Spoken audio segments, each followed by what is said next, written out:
Mother of Mercy Hospital is the only medical facility in all of South Kordofan. The 80-bed hospital runs at triple its capacity.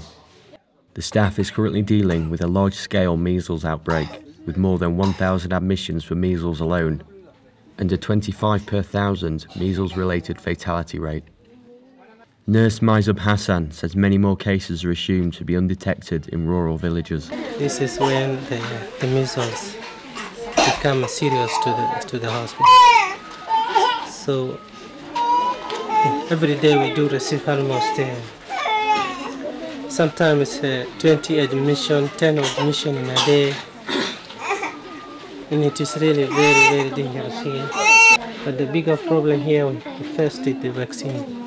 We don't have vaccine at all. For 3 years, Sudan's government has refused to let humanitarian aid into rebel-controlled areas. As a result, vaccine supplies were cut off, leaving the whole community here unvaccinated and thousands of children at risk of dying from otherwise preventable diseases.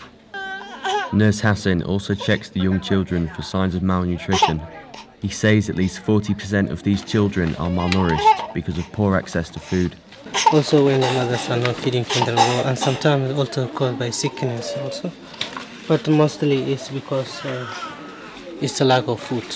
They are not giving food which has the balanced diet. In addition to the blockade, Sudan's government has been accused of targeting civilians, hospitals and aid convoys, destroying the little resources left in this cut-off region, though the government denies all allegations.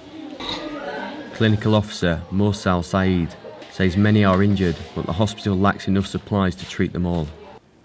Since the war started in 2011, we had a lot of patients of being wounded, whether being gunshot, Antonov, jet fighter. Okay, if just we talk particularly in this year, this 2014, probably we can meet almost about 300.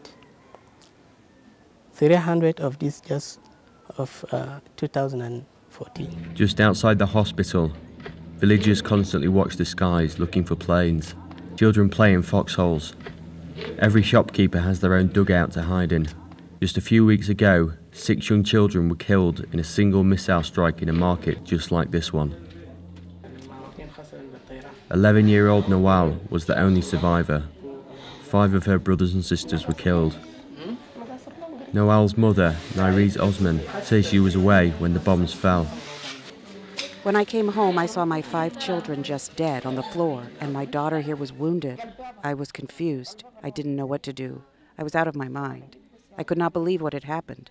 And that day, I decided to come here and stay in Gidal. Ambulance driver Amir was one of the first people to arrive at the scene. He shows us a picture of the house after the bomb hit. I feel so bad. I don't have the power to do anything. I just pray.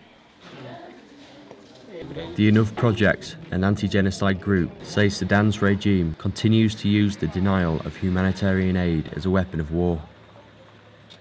Without open humanitarian corridors, the Nuba mountains remains cut off from the outside world, and the region's only hospital is left struggling to cope. Adam Bales for VOA News, Dilami County, Sudan.